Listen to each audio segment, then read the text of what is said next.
Welcome to another episode of The Brand Called You, a podcast and podcast show that brings you leadership lessons, knowledge, experience, and wisdom from hundreds of successful individuals from around the world.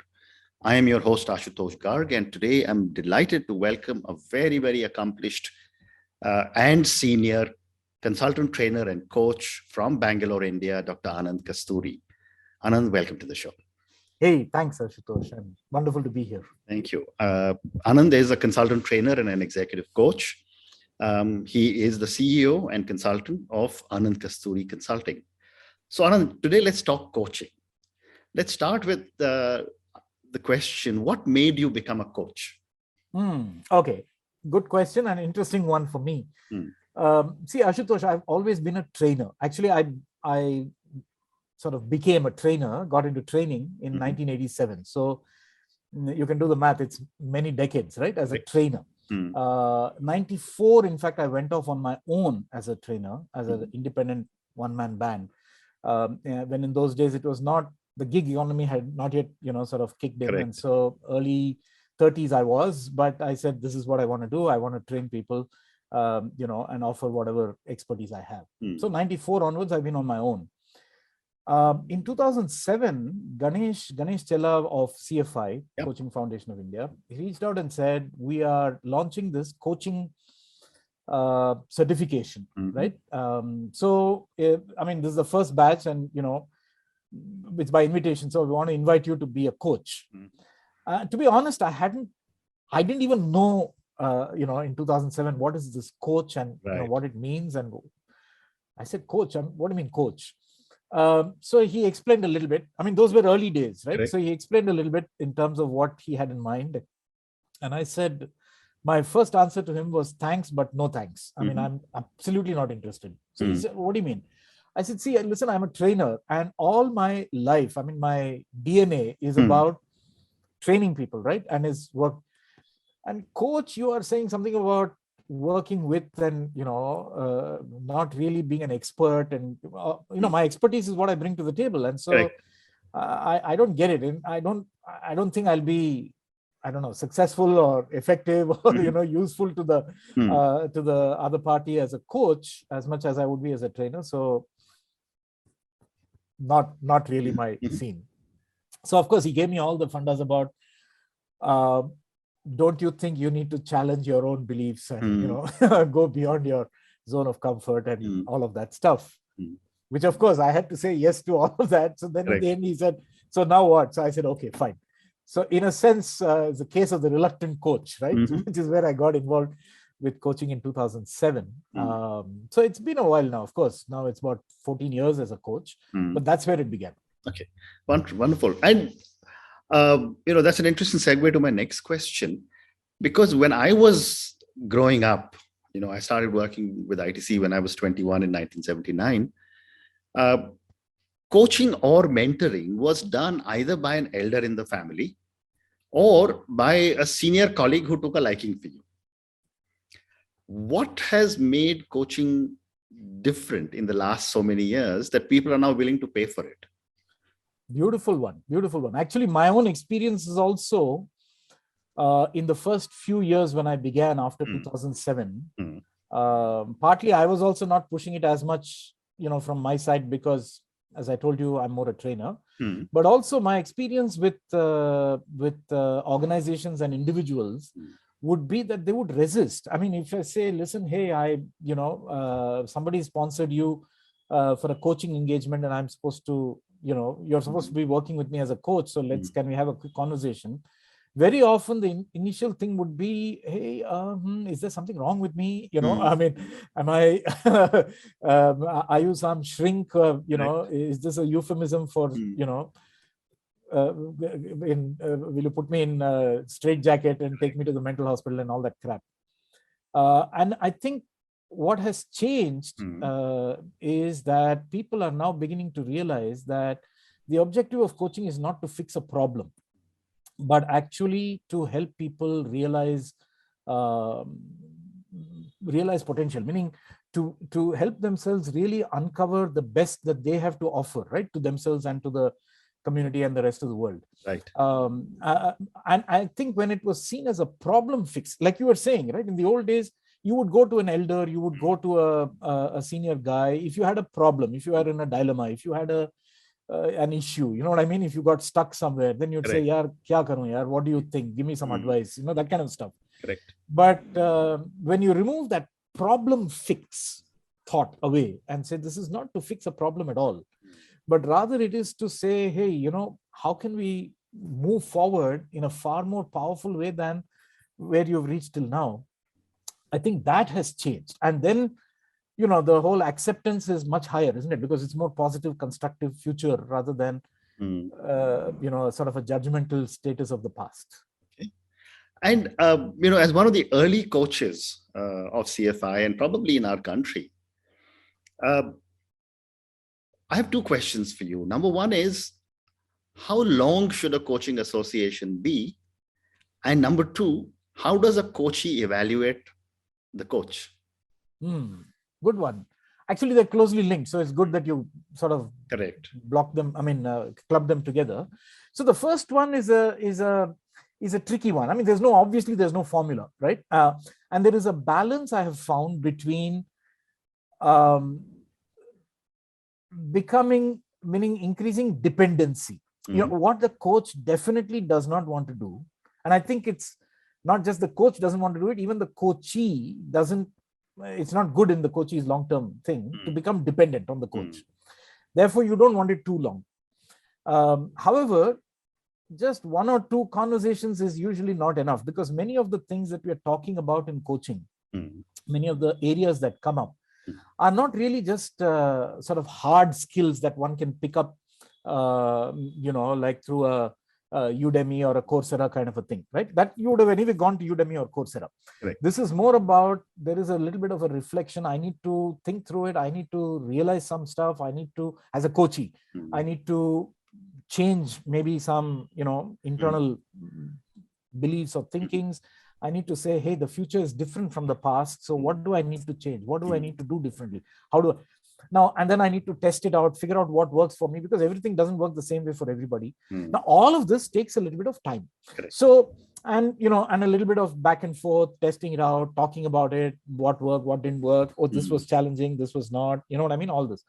So it's a balance, I would say, between the becoming dependent and not, therefore, you don't want to become dependent, but at the same time, it shouldn't be too short. Okay. Now, I've worked with I don't have a particular plan in mind, but when we start a coaching engagement, I tell coaches, listen, 6 to 8 months is, you know, is roughly what we're looking at. But to tell you the truth, there are some which finish in 6 months or fewer, or you know, a shorter time. There are some which take longer than 9 months, because you know, it just takes that much time to come to a reasonable level of closure. So then when you say, how does a coachee evaluate? A part of that, therefore, is that closure, right? So I don't know how, but it's one of those things that you get a sense. I mean, in all my coaching assignments, we have reached a point between coachee and me where we say, yes, we are now done. You know what I mean? Maybe it's the law of diminishing value. You know what I mean? That, okay, beyond this, now these conversations are not really going anywhere. What we set out to do, what we had set as goals, right? Saying this is what we need to crack. We've cracked that. And so thanks, but goodbye and all the best. And, you know, I'm sure you'll do well. And in fact, all my coaches also say, yes, thanks. I'm now on my own. I'm fine. Yeah. I mean, just let me go. Wonderful. So I think it works both ways. Wonderful. I agree. So let's now talk about the millennials and the Gen Zs. And I always say they are the people who are so-called inheriting the earth.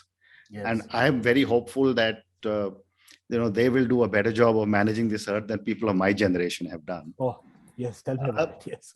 A large number of millennials have already started to reach middle management, senior middle management in companies. Gen Zs have started entering the workforce. Yes. So my first question to you, Anand, is how are workplaces becoming ready for the young managers? That's a tough question, actually. I mean, there are so many elements to that, so I don't want to go all over the place. Let me focus on the coaching part of it, right? So one of the things, and I think the whole issue has become massively exacerbated with this COVID, right? Because One part is the Gen Z. Mm.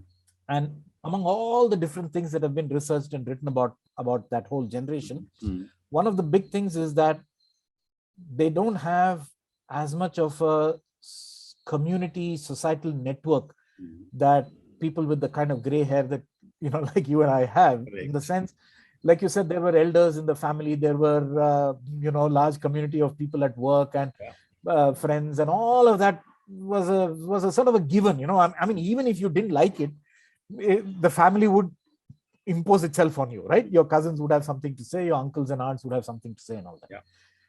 With the generation now, I think a lot of that has just petered off, right? For a variety of reasons. And what has happened, therefore, is the possibility of having these kind of human connections.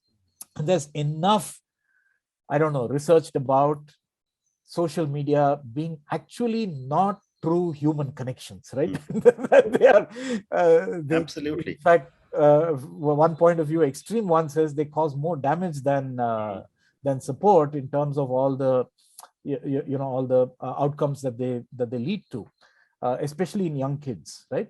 And it's dangerous. Now, what's happened is that kind of a stuff is not really a substitute. Okay. And therefore workplaces now, in the last 1.5 years, if you add to this mess, if you add to this the realities of the COVID, working at a distance, working from home kind of a thing, where people were forced willy-nilly to just sort of socially distance themselves, not just physically, but in every other way. Right. And so then meetings in person became almost non-existent, right? I mean, you only met either very close family that you were living with, or maybe not at all, because you were just stuck somewhere and you're in a PG or whatever. Yep. And so meetings with people came down drastically. And I think all of this has led to, if you ask me, a huge need for human connect, for people to be able to talk to individuals. Now, given the change in generations, I think there is a greater appreciation of the fact, I hope there is, that people with some stake, like a family member or a boss or a, like you said, a senior person in the organization, in a way is a little bit less perfect to have as that sounding board, that person to talk to, than a neutral but professional, ethically sound external individual, with whom I have there is no axe to grind, there is no stake, but they are professionals. They are not just some guy on the street listening to me and talking. So in that sense, I think the need is huge, if you ask me.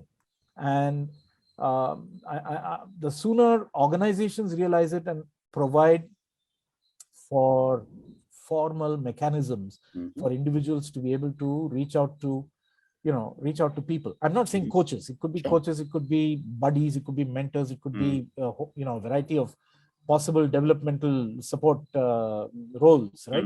But more they do it formally for the younger generation, the better it is. Unfortunately, the early forms of coaching all had to do with senior people. You know what I mean? That is, you're senior, you got a coach, right? And it was, all of that stuff was attached to that. But I think now you've touched on a very, very important point, that the younger people can benefit enormously from this. Correct. Enormously. So, that gives me an interesting question to ask you. What are some of the areas that the younger, the Gen Zs or the millennials need to be coached in, and how will it benefit them? Interesting one.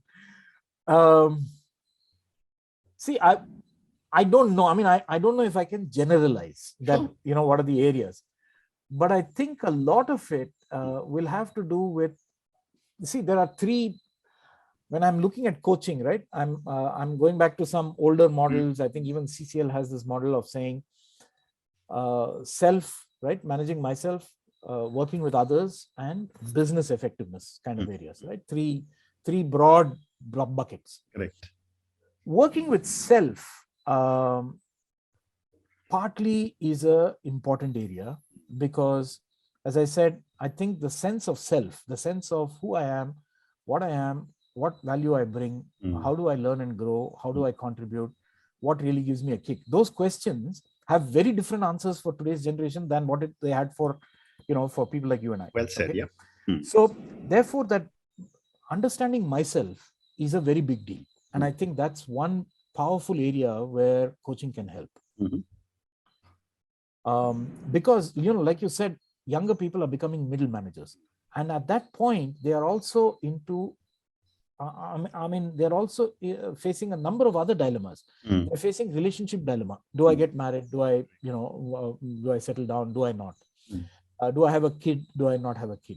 Do I continue working, or do I now, is it time for me to do something else? Do I need to start up?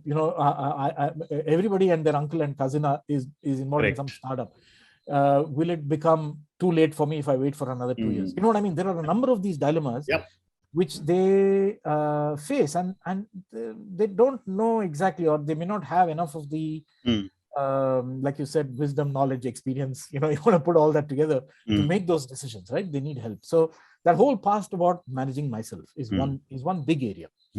And making decisions. The second, working with others, is another huge area, because they are not, my sense is that they have not yet reached a point of steady state in terms of working with others using technology. You know what I mean? Because all said and done, human beings are human beings. We have not yet become cyborgs or robots yet, right? We have not. I mean, artificial intelligence is still artificial. It's not. It has not morphed into natural intelligence. And as human beings, some of the deeper DNA, I don't know, the genetic code that is in us as community-based social beings. Man is not an island in that sense. That's not going to go away in a hurry. So we find substitutes from technology to do all of that, but a team meeting on Teams is nowhere the same as a meeting in person with a group of people, right? And sometimes as Gen Z, I feel they don't know how to meet in person. They've almost forgotten that. So what do I do in my meet in person, right? Let's just get on Zoom or Teams or whatever. I mean, my son is 33. I think he's not a millennial. I think he's a little older than a millennial now. He's a younger millennial. Yeah. Well, so he says, you know what? I had a long meeting with so and so, and I say, wow, you met the person? No, on chat. No, I said, how can you have a long meeting with somebody on chat? I don't know. It doesn't work for me. He says, well, yeah, we covered a lot of stuff. But I say, okay, so how is that boy? Is he doing okay? What's happening to his life? He says, yeah, he says it's okay, but I don't know. So I said, maybe you need to meet. You know what I mean? Absolutely. In fact, that is something which I have found with a lot of discussions I've had. We are all social animals. We need, and companies, to be able to practice management by walking about. We need to be able to go to the cafeteria, have a cup of coffee together, etc. Yes. And that, I think, is a big disconnect, which you are raising very correctly. That's happening currently. Absolutely. I mean, as a manager, I remember when I used to work, and so I know that somebody has a problem or something in their mind. So you say, after lunch, chalo way, let's go for a short walk, and let's just observe the birds and the bees. So we just walk around a bit, and a lot of things get sorted out. You know what I mean? In that little bit of a walk. No, you can't do that on a Zoom call or a Teams call. You can't say, let's just walk around a bit. Well said. Well said. So that working with others, especially in this current sort of context, I think these two would be priority coaching need areas. Business context, I'm not that sure. I think people, they're all smart. They're uber smart. You know what I mean? They are much smarter than you and I were. The kind of exposure and understanding they have of the world and how it works is fantastic. So the third area, I'm not so worried about. I would think the first two are where the focus could be. Fascinating. So another time for two more questions. My next question is about your 360-degree platform. Right. Tell me about this. It's an interesting one. It's actually a well-kept secret. It's good that you're mentioning it, because I don't really talk about it or market it to anyone. I designed it. You see, the normal 360 that as a coach one used to do is a conversational 360, which is you talk to a number of stakeholders of this coachee and say, hey, tell me about this person. What is the feedback you'd like to share? What are the strengths? What going forward, if it has to be great, what do you recommend, and so on. But I realized early on, I'm a I mean, I'm inclined to technology. I love it. Okay, so I prefer a technological solution to, Correct. to any other if it works, right? Mhm. So, in 2014 or 15, I realized that my coaching engagements were getting bogged down a little bit with this 360, okay, with conversational 360. Correct. In the sense, what happens is that I reach a position of saturation. I speak to 6 people, and then the 7th person I'm believing is not saying anything that I don't already know. You get me? So that is not already mentioned. So then you reach saturation very, very quickly. Whereas actually that person's stakeholders, there are many more than just 6 or 7, and there may be a hidden perspective somewhere. So I said, this won't do. We need to find a way to get a better catchment area, operating for 360. And also it has to be online. So I designed it. I researched there the current 360 things that were available at that time.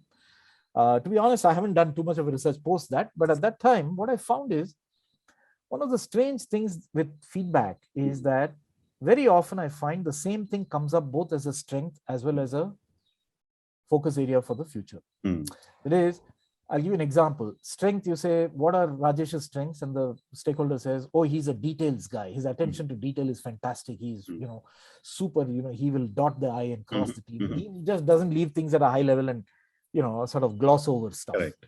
He's a fantastic manager. So then, okay, then you talk about other strengths. Then you come to a focus area and say, what is Rajesh's focus area? What do you think he needs to work on going forward? You say, you know what? He should learn to understand the big picture. He gets bogged down in details. So, but you said that was a strength. It is a strength, but you know what I mean? Absolutely. Now, this used to happen like par for the course, all the time. So let me say all that I researched. So most of the 360s that I found, they had only one scale, which said, how is this person doing? And what they don't do is to say that if something is a strength, person is doing this very well, that does not preclude it from being a focus area. Listening can be a great strength, but if you only listen and don't do anything about it, then you have a problem. So, but you see that listening is a strength. So then, one is tempted to say, yeah, this is fine. Let me keep it aside and let me focus on something else. So I'd like to believe that the way I've designed it, really, really culls out in a separate way, both the strength as well as the focus. Now, in fact, I call it the present and the future. Fantastic. So there are 2 sections. It says at present, where is Rajesh? And then it says in the future, what do you think Rajesh needs to do to go forward? Fantastic. And these 2 are separate questions, separate sections in the survey, right? So that's in a nutshell 360 change. Fascinating. And my last question to you, Anand, this comes back to your PhD. Your doctoral research has been on effectiveness of frontline service employees. Yes. Tell me about this, and what were some of the hypotheses that you were able to get answers to? Interesting. Okay. The frontline. So as I told you early on when we began, is that I'm basically a consultant trainer. And what I didn't say then is also I'm a consultant trainer in only one area, and that is services management and customer centricity. I don't do training in general stuff. I'm not a training services provider. I only work in just one area, which is customer centricity. I mean, it happened more by accident than by design. And now I'm fond of saying anybody who has a customer is a potential client, which of course includes all businesses, right? So it's a sweet spot to be in. So there were 2 parts to that PhD. One is that as a single guy, it's very easy for me to become a free spinning wheel. You know what I mean? That is, I'm disconnected from reality. And in fact, when I did my 360 and, somebody had the, I don't know, I'm so grateful to that person, generosity to share with me that, dude, you're a one-man band. And if you don't make sure you are upgrading your knowledge on a regular basis, you will get past your use by date very quickly. So I said, right, sign up for a PhD, right? And I signed up in the UK because I had to continue working and do my PhD at the same time, which at that time, and I'm talking about early 2000, was unknown to most universities. So the big universities refused to take me on board, saying we don't do people who are working and do a PhD at the same time. It doesn't work. But I found this university, the only private university in the UK, who was willing to take a bet on me, and it worked very well for both of us. Wonderful. So my research thesis was all on the frontline employee. A lot of my work in the service area is on the frontline service employee, right? Because all said and done, however much a company may say we care and we are service oriented and we are customer centric and all of that, finally what happens is what happens between you, the customer, and that one individual who is delivering something to you, right? Whether it's a product or a service or a information or an answer or whatever it may be. And therefore, I had two research sites, one in India and one in the UK. And my question was, what makes a frontline service worker effective? Okay. Given also the background that, see, physical labor. So you have a move, Ali Hochschild wrote about this in the 90s. So she's talked about physical labor, where people are employed for their brawn, right? Muscle, which then moved to intellectual labor, where you hire people for their brains and, like software programmers and so on, to emotional labor, where you are hiring people because they're good with people. Okay. And frontline service work is all about emotional labor. I mean, it involves a lot of physical and intellectual work also, but you need to be polite and friendly and courteous all the time. But no human being can be artificially polite and friendly and courteous all the time. I mean, it just breaks you down. Yes.